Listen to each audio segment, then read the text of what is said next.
Good morning mga kabikes. Gising lang ni kabike. It's already 7:30 na ba? Or anong oras na ba? It's 8 na pala.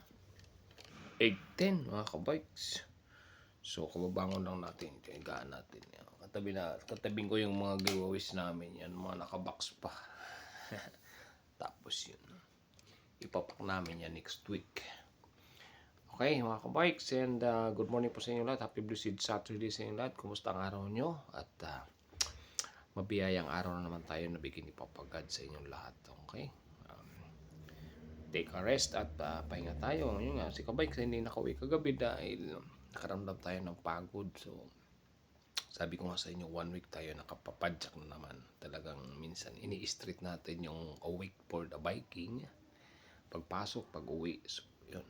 Medyo nakaramdam tayo ng pagod dahil dun sa mga party pa nga ng mga pinagdausan namin. Actually, nagpaliban ako ng isang party kasi yun na nga, as a reason of sobrang pagod din sa food. Maraming pagkain na hindi tayo pwede ko kain. Yung sabihin bawal ng mga pagkain pero pwede tayo kumain limit. So ngayon pag nandun ka sa party, hindi ka makakapagtanggi sa mga pagkain na yan. So, sa kunti-kunti, parang kumain ka na nilang marami.